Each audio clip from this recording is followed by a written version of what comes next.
Bismillahirrahmanirrahim. Assalamualaikum warahmatullahi wabarakatuh. Saya Alifana Fadila Sojudin. Di sini akan memaparkan hasil review jurnal formulasi dan evaluasi tablet captopril menggunakan amilum umbitalas dan HPMC yang dimodifikasi sebagai pengisi dan pengikat dengan menggunakan metode kempa langsung. Nah, penggunaan amilum sebagai bahan pengisi dan pengikat ini memiliki peranan yang penting dalam sediaan tablet. Namun demikian, pemanfaatan amilum ini belum memberikan hasil kerapuhan dan kekerasan yang buruk pada tablet, sedangkan persyaratan suatu sediaan tablet ini harus memiliki tingkat kerapuhan dan kekerasan yang baik. Nah, oleh sebab itu, untuk memperbaiki hal itu, maka dapat dilakukan modifikasi fisika dengan pregelatinasi dan koproses terhadap amilum. Nah, tujuan dari penelitian ini yaitu untuk memformulasi dan menguji efektivitas amilum termodifikasi sebagai bahan pengisi tablet captopril dengan menggunakan metode kempa langsung.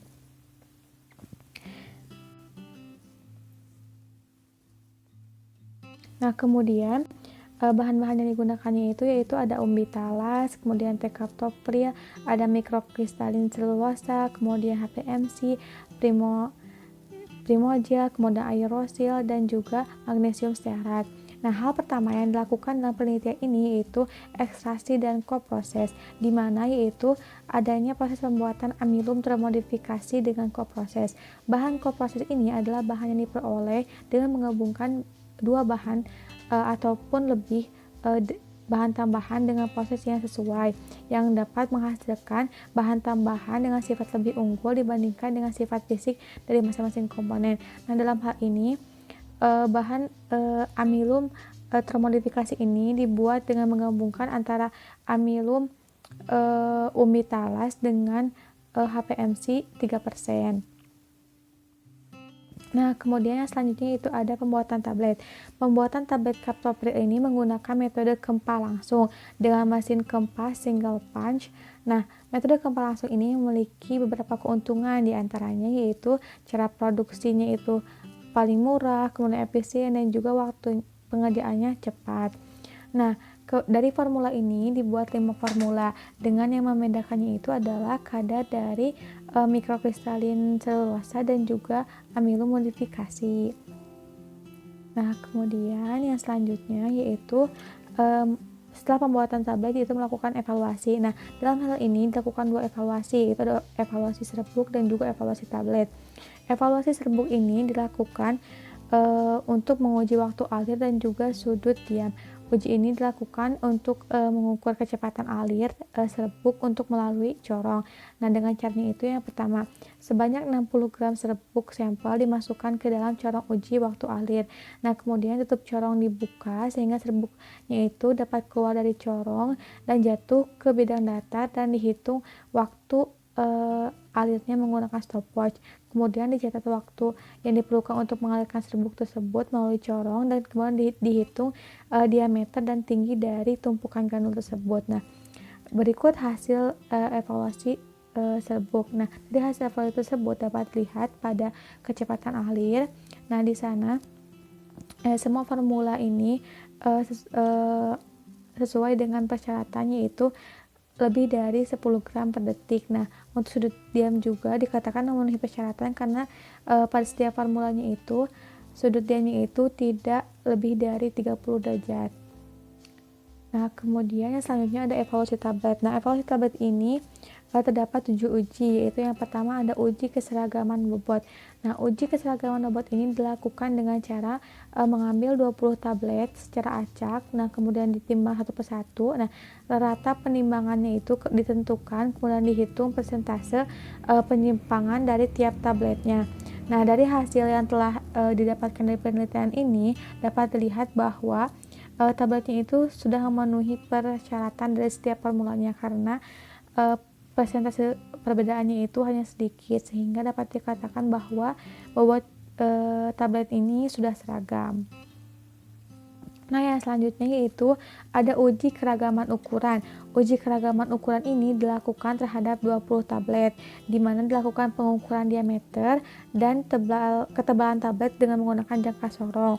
Nah, dari hasil penelitian ini setelah dilakukan evaluasi uji keragaman ukuran didapatkan bahwa diameter dan tebal tabletnya ini secara umum ukuran tablet seluruh formulanya itu baik diameter maupun tebalnya itu telah seragam karena perbedaannya juga sedikit. Yang selanjutnya itu ada uji kekerasan.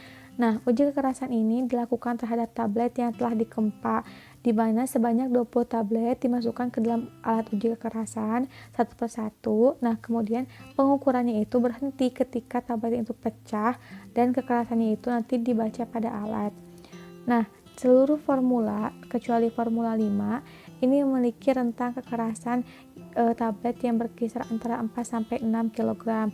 Nah, hasil uji kekerasan ini menunjukkan bahwa kelima formula ini memiliki perbedaan hasil kekerasan yang berbeda padahal dengan tekanan gempanya itu yang sama. Hal ini menunjukkan bahwa variasi konsentrasi amilum hasil dari pregelatinasi dengan mikrokristalin selulosa ini dapat mempengaruhi kekerasan tablet. Yang selanjutnya itu ada uji kerapuhan.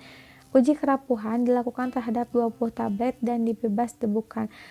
Setelah itu kemudian ditimbang seksama lalu dimasukkan ke dalam alat uji kerapuhan. Nah, pengujiannya itu dilakukan selama 4 menit dengan kecepatan 25 putaran per menit dan dibandingkan dengan bobot sebelumnya. Nah, dari hasil uji kerapuhan ini, kelima formula tersebut telah memenuhi persyaratan kriteria dari uji kerapuhan, yaitu di bawah 1%. Nah, hasil ini juga menunjukkan bahwa amilum modifikasi yang ditambahkan dengan HPMC dapat meningkatkan kompatibilitas dari tablet. Nah, uji waktu hancur. Uji waktu hancur ini dilakukan dengan cara memasukkan 5 buah tablet ke dalam alat uji. Kemudian setiap lubang diisi 1 tablet, alat dijalankan sampai semua fraksi pecahan tablet melewati ayakan yang terletak pada bagian bawah alat dan dicatat waktu yang diperlukan sebagai waktu hancur tablet. Nah, berikut hasil dari uji waktu hancur. Nah, dari hasil uji waktu hancur tablet ini seluruhnya berada pada menit di bawah 15, tetapi pada formula 5 lebih dari 15 menit. Nah, sedangkan pengujian ini bertujuan untuk memprediksi kemampuan terdisintegrasi tablet captopril dalam cairan lambung maupun usus. Nah, mengapa formula 5 ini bisa lebih dari 15 menit? Karena formula 5 ini mengandung HPMC yang ada pada amilum termodifikasi sehingga akan membentuk lapisan hidrogel ketika direaksikan dengan suatu cairan, maka akan memperlambat waktu hancur dari tablet tersebut. Nah, formula 5 juga dia tidak mengandung mikrokristalin selulosa, di mana dia hanya bukan saja berfungsi sebagai zat pengisi, tetapi juga berfungsi sebagai zat yang bisa mempercepat terdesintegrasinya sebuah tablet. Nah, yang selanjutnya itu ada penetapan kadar captopril. Nah, penetapan kadar bahan aktif dilakukan dengan mengambil 20 tablet, kemudian digerus dan ditimbang setara 100 mg captopril. Tablet yang telah digerus kemudian dimasukkan ke dalam labu takar 100 ml, ditambahkan dengan HCl 0,1 N hingga 100 ml. Kemudian tablet yang telah dilarutkan tersebut diambil 0,8 ml lalu diencerkan dengan larutan HCl 0,1 M sehingga 10 mili. Nah, hasil pengencerannya itu dibaca pada spektrofotometer UV pada panjang gelombang maksimum captopril yaitu 205 nm. Nah, berikut hasil dari uji kadar captopril dengan pengisi amilum termodifikasi. Nah, tablet captopril dipersyaratkan mengandung tidak kurang dari 90% dan tidak lebih dari 110% jumlah captopril. Jadi si hasilnya ini telah memenuhi persyaratan karena tidak kurang dari 90% dan juga tidak lebih dari 110%. Seluruh formula diperoleh hasil penetapan kadar sesuai dengan persyaratan.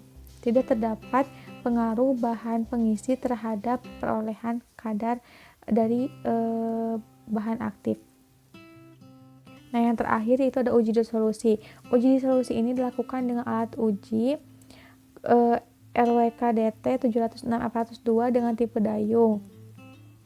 Nah, tabletnya itu dimasukkan ke dalam alat disolusi yang berisi HCl 0,1 N sebanyak 100 ml pada suhu 37 derajat Celcius dengan kecepatan pengadukan 50 rpm selama 30 menit. Nah, kemudian pengambilan sampel 5 ml itu dilakukan pada setiap menit ke-3, 5, 7, 10, 15, 20, dan juga 30.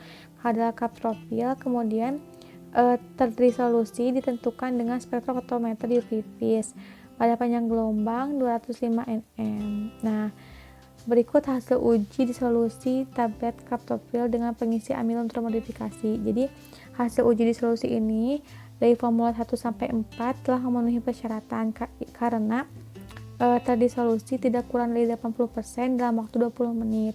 Sedangkan formula 5 tidak memenuhi persyaratan karena di bawah 80%. Nah, jadi dari review jurnal ini dapat disimpulkan bahwa pada penelitian ini formula 3 yang mengandung amilum modifikasi dan juga mikrokristalin selulosa memiliki sifat fisik tablet yang paling baik.